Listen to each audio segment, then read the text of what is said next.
a surprise puppet! Oh my god. What is that? Oh, I'm so mad. It's a dog, I made it for you. Is that his tongue? Yeah, I worked on it so much last night. What? All right, I'll take my cup.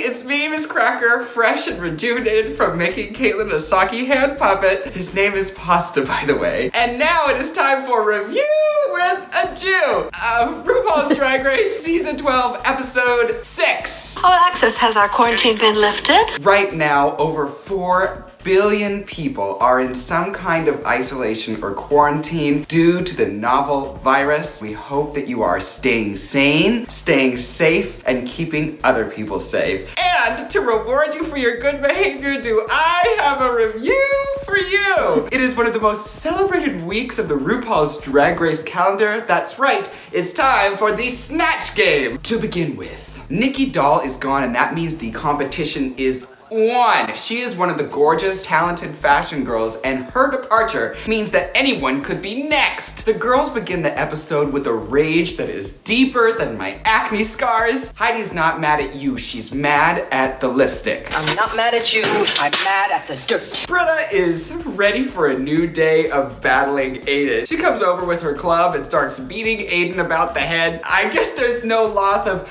affection between them. But Aiden is angry today too. There's gonna be no more Mrs. Nice Guy.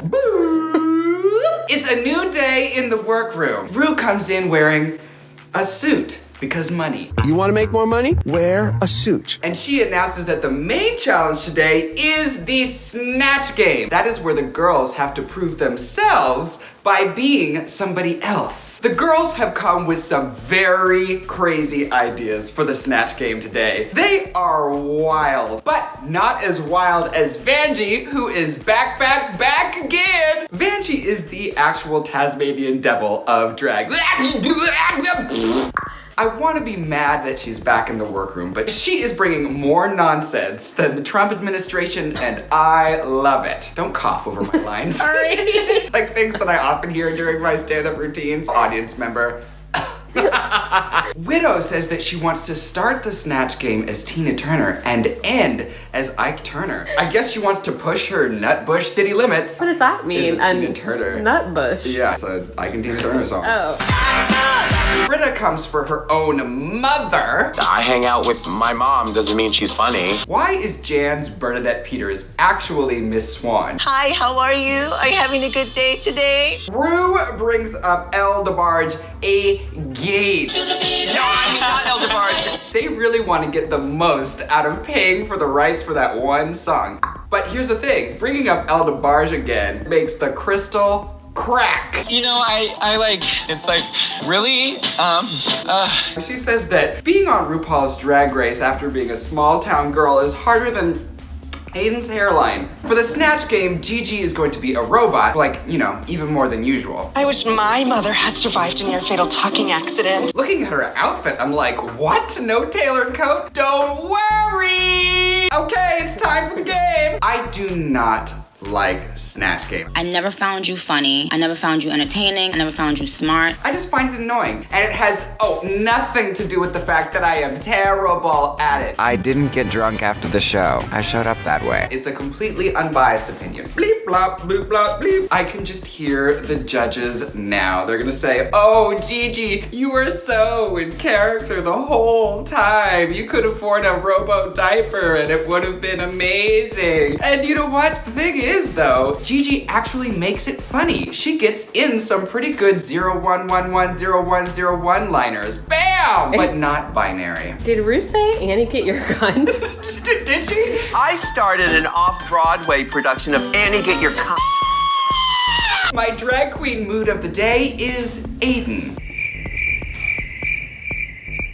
Or is it Jan listening to Britta talk? I know Leslie Jones is at home hating this. I hear crickets. Yeah, bitch, the crickets is right in front of both of y'all. Crystal's art poppy could be anything except a winner. As usual, Jada is stunning. Oh, so pretty. Always. Yeah. Always beautiful. Okay, the visit to the dentist is over, and it's time for the girls to do the runway. Okay. The girls get into visage. That's French for face. R.I.P. Nikki Doll. Eat the cake, Marie Antoinette. Anyway, while the girls are getting in makeup, they talk about who did what, who did well, and who did not. Aiden lets it slip that she doesn't know what country her character lives in, and Widow confesses that she identifies with Tina Turner because she lived through a life of abusive boyfriends. It's time for the runway! And the runway today is basically Florida Summer Realness from season 10. I am terrified by this Barney imitation. Jan decides to walk the stage like she shit herself. What do you mean? Jan decides to walk down the stage like she shit herself. She's like backstage, she's like, gotta sell the Frozen thing. So she's like,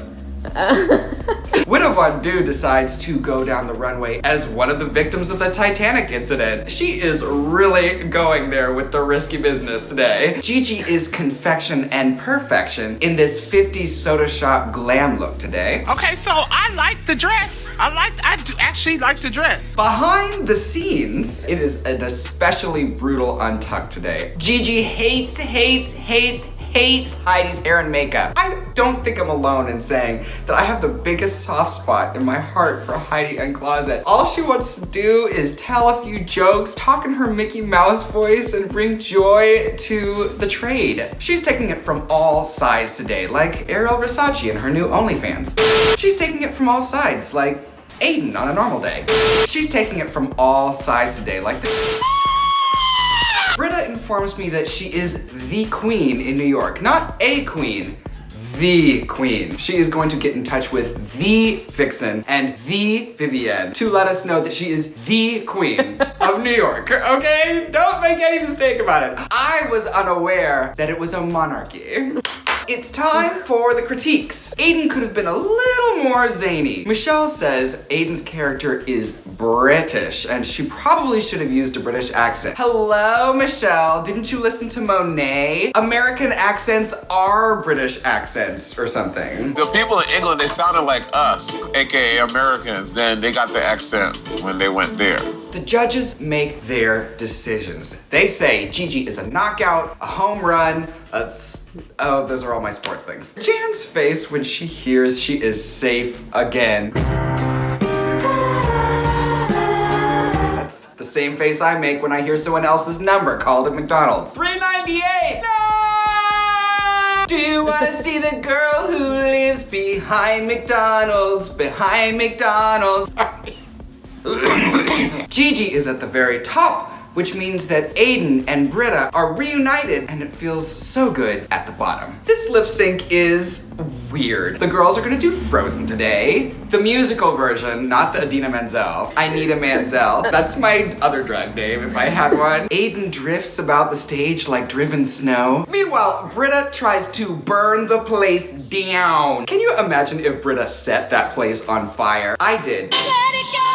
Just kidding, I didn't. I don't know how to do that. I don't have Final Cut Pro. We do this whole thing on an iPhone and iMovie. At the end of the day, Britta had that special spark. So it's time for Aiden to go home. Now, Aiden went through so much this season. She was a small town girl that proved she had what it took to stay on, even though the other girls ganged up on her almost every day. I can't imagine how that must have felt. So today, we get to talk to Aiden a little bit about her experience and her departure from season 12. Are you recording? Mm-hmm. Okay. And crash it. How are you feeling today? I'm fine, actually.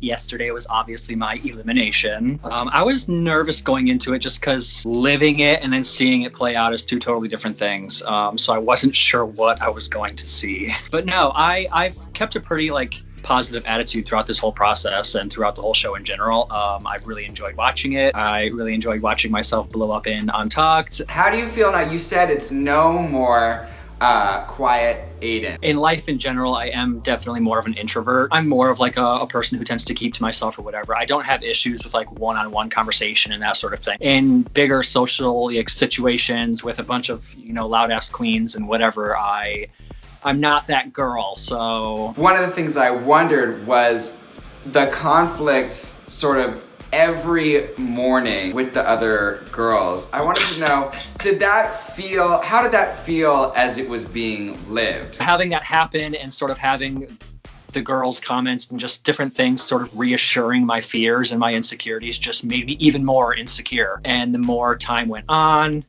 I think the more I started to kind of recede into my shell. It was all just a process of trying to talk myself up. I thought maybe if I could try to just stay confident and tell myself like, you're that bitch, you can do this, that, I could believe it enough to actually make it happen. What do you think for you is your proudest moment? I would say the thing that I am most proud of and most excited to have been able to show is just being able to represent a type of, a group of people who may think that they're not cut out for this, or may think that because they don't, have flashy, outfits or whatever, that they're not cut out for this, or, because of where they come from, they're not cut out for this, or, I'm proud of the fact that I got to show it doesn't matter who you are, where you come from, what your background is, your experience level, whatever. If you want to do it bad enough, you can make it happen. Some of the girls had other things to do in their lives, but you had like kind of an ongoing conflict with Britta. Like, did that... I was wondering, like, how do you feel like that started? Because it was so ongoing. Well, I do want to make sure I just point out the fact that all of us are, good now. Me and Britta have talked many times since the show, and we've made up. So, there's none of that animosity anymore. But at the time on the show, I think it just started with the fact that she's used to being Britta from New York City, as she's told us every episode. Yeah. Coming into this competition and seeing somebody like me who, comes from, this small town and whose drag may not be at the same level, physically and whatever as her, it kind of shook her. Here's my question for you, and this is what I ask all the girls. What's something that you want to do next? I know that you just released a single. Well, I released a teaser to my single, yes. You got to thank Miss COVID-19 for slowing down the process of some things. But it's not stopping me. I'm still working. I'm still figuring out ways to do things from home. Yeah. So yeah, I am releasing a single soon. But also, one thing, I mentioned it in my What You Packin' with Michelle, but one of my giant, big dreams and big goals after Drag Race was to do some sort of drag horror film. And I'm not giving up on that. That's definitely something that I want to move forward with and am laying down like the groundwork for. So yeah, I think that would be something totally fucking awesome to do. So well, the reason that I appreciate you is because I am a New York City girl now, but I am originally a small town girl, and I think it is an important message for people to know. You can come from wherever in the world and make your drag scene, and I think that that's something that everybody should remember. If you know that you have something special about yourself or whatever, like, go for it. Because I had $2,000, 2.5 weeks, and 34 looks to prepare by myself. So, and you know what? It was fucking stressful. Yeah. It was not easy, but I made it happen, and look, I'm on RuPaul's Drag Race now. Take care of yourself, and I'm looking forward to that single. I'm looking forward to seeing it. Thank you so much for calling me. Mwah. Mwah, darling, thank you. Well, everybody, that's all we have for today. But don't forget to return next week for another...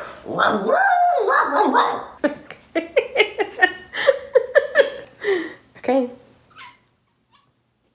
God, what a great day.